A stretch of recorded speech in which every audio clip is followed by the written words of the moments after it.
Hello बच्चों, welcome to botany with doctor Madhuri Singh. आज का टॉपिक है हमारा DNA replication in prokaryotes. DNA replication एक एंजाइमेटिक रिएक्शन है, प्रोसेस है। इसमें सिंथेसिस होती है डॉटेड डीएनए डुप्लेक्स की। डीएनए मॉलिक्यूल की सिंथेसिस होती है जिसमें कि जो प्रोकैरियोटिक बैक्टीरिया होते हैं, बैक्टीरिया यानी ई कोलाई बैक्टीरिया, जिसमें कि हम डीएनए का रेप्लिकेशन पढ़ेंगे। इसमें 15 जो रेट होती है डीएनए रेप्लिकेशन की रेट 1500 न्यूक्लियोटाइड्स पर सेकेंड जो है रेप्लिकेट होते हैं। डीएनए रेप्लिकेशन जो पूरा replication E coli bacteria genome का होता है वो 40 मिनट्स में कंप्लीट होता है। और इसमें डीएनए के रेप्लिकेशन में प्रोकैरियोटिक बैक्टीरिया वगैरह में डीएनए के रेप्लिकेशन में सिर्फ एक जो है ओरिजिन पॉइंट इनिशिएशन के लिए खुलता है, जिसको कि हम ओरिजिन सी कहते हैं। एक ही फॉर्क खुलता है, जबकि यूकैरियोटिक बैक्टीरिया में कई फॉर्क खुलते हैं। इसमें जो डीएनए का रेप्लिकेशन होता है, सिंथेसिस या फिर हम कहें रेप्लिकेशन डीएनए मॉलिक्यूल का, इसको 3 स्टेजेस में डिवाइड करते हैं: initiation, elongation and termination. DNA replication की शुरुआत जो होती है वो ओरिजिन सी, एक रेप्लिकेशन पॉइंट होता है ओरिजिन सी, जिसको कि हम रेप्लिकॉन भी कहते हैं, यानी डीएनए का वो पार्ट जहां से डीएनए की रेप्लिकेशन की शुरुआत होती है, द यूनिट ऑफ जीनोम। इसमें 245 बेस पेयर जो होते हैं, इनमें 13 बेस पेयर 3 रिपीट्स में बाइंड होते हैं, जो कि बैक्टीरियल उसमें हाईली कंजर्व रहते हैं। ये सीक्वेंसेस हैं GAT, CT, NTT and TT। और 4 रिपीट्स पर 9 बेस पेयर सीक्वेंसेस बाइंड रहते हैं, हाईली कंजर्व रहते हैं। ये सीक्वेंसेस हैं TT, AT, CC, AC, A। ये जो है 4 रिपीट्स पर 9 बेस पेयर सीक्वेंसेस बाइंड रहते हैं। अब ये 9 बेस पेयर सीक्वेंसेस जहां पर हैं, यहाँ पर क्योंकि ये 4 रिपीट्स बाइंड रहते हैं, इन पर आकर के एक स्पेसिफिक प्रोटीन, जहां से रेप्लिकेशन की स्टार्ट होती है, specific protein DNA A protein आकर के ये 4 रिपीट्स वाले 9 बेस पेयर पर आकर के बाइंड होता है। अब यहां से इनिशिएशन स्टार्ट होता है रेप्लिकेशन का। अब हम इनिशिएशन के स्टेप्स देखेंगे। The sequences of reactions in the initiation process is as follows. DNA सबसे पहले सुपर कॉइलिंग टेम्पलेट दिख रहा है आपको फिगर में। यहाँ पर 4 रिपीट्स, जहां पर 9 बेस पेयर कंजर्व्ड हैं, यहाँ पर डीएनए ए प्रोटीन रिकॉग्नाइज करता है एंड बाइंड होता है 9 बेस पेयर सीक्वेंसेस पर, और ओरिजिन सी पर ये फॉर्म करता है complex. Origin C DNA wrapped around a central core of DNA A protein monomer. DNA A protein subunit then successively melt 3 repeats tandemly, 3 repeats, जहां पर 13 बेस पेयर है, इसको ये मेल्ट करता है।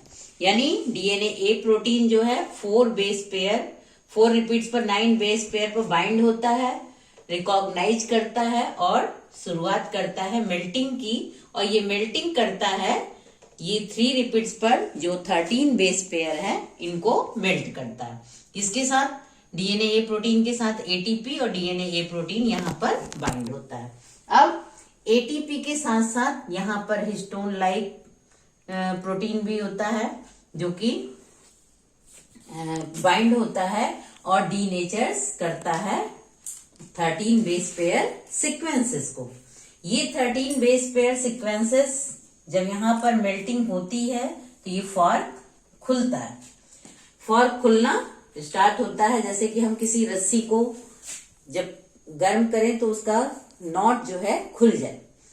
तो यहाँ पर ये फॉर्क खुलना स्टार्ट हो जाता है 13 बेस पेयर पर जब मेल्टिंग होती है। ये डीएनए ए प्रोटीन रैप्ड होने के बाद अनवाइंडिंग करने का काम यहाँ पर अब एटीपी के साथ साथ डीएनए बी प्रोटीन और डीएनए सी प्रोटीन, डीएनए बी जिसको कि हम हेलिकेज भी बोलते हैं, ये यहाँ पर बाइंड होता है और जहां पे फॉर्क खुलता है वो उसको क्या करता है, अनवाइंडिंग करना अब स्टार्ट करता है। अब अनवाइंडिंग करना स्टार्ट करता है और ये प्रोसेस कहलाती है प्री प्राइमिंग कॉम्प्लेक्स। अब इस अनवाइंडिंग के बाद यहां पर डीएनए गाइरेज जो है आकर के बाइंड होता है। डीएनए गाइरेज जो कि सेपरेशन का काम करता है, जिसको कि टोपो आइसोमरेज एंजाइम भी कहते हैं। एक बार सारे सीक्वेंसेस को मैं फिर से बता रही हूं इनिशिएशन के। The sequences of reaction in the initiation process is as follows. For DNA A protein recognize and bind up to 4 repeats 9 base pair in origin C to form a complex. Origin C DNA wrapped around the central core of DNA A protein monomer. ये पहला step हुआ। दूसरा, DNA A protein sub units then successively melt then tandemly repeats 13 base pair segments in presence of ATP. ये second step. Third step, DNA A protein then guide DNA B complex, यानी कि DNA B and DNA C, जिसको कि हम helicase भी कहते हैं। DNA B complex into the melted region to form SO a pre priming complex. Then DNA B protein further unwind open complex to form pre-priming complex.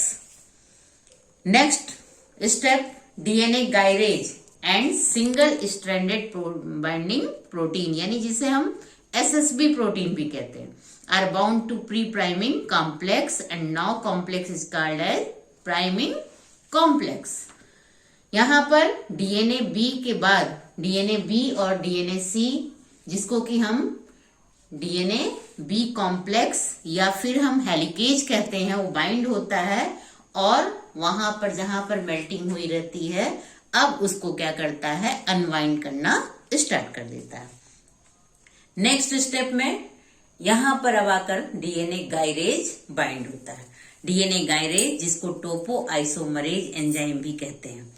DNA gyrase and single stranded binding protein SSB जिसे हम कहते हैं are bound to pre priming complex and now complex is called as priming complex. जो अभी तक pre priming complex कहला रहा था हेलिकेज के बाइंड होने के बाद, जब इस पर DNA gyrase and SSB protein आकर बाइंड होता है तब अब इसे हम कहते हैं प्राइमिंग कॉम्प्लेक्स।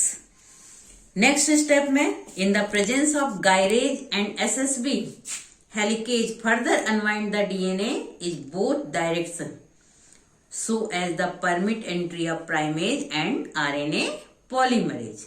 यानी कि अब गाइरेज और एसएसबी की प्रेजेंस में हेलिकेज अनवाइंड करना स्टार्ट करता है डीएनए ड्यूप्लेक्स को, जिस दोनों ही डायरेक्शन में, क्योंकि जो बैक्टीरियल प्रोकैरियोट्स में जो रेप्लिकेशन होता है डीएनए में वो बाई डायरेक्शनल होता है, so as to the permit entry of primase and RNA polymerase. अब ये यहां पर आरएनए पॉलीमरेज एंजाइम एंटर करता है। Then RNA polymerase form to primer for leading strand synthesis. Then RNA polymerase forms primer for leading strand synthesis, while primase in the form of primosome synthesis primer for lagging strand.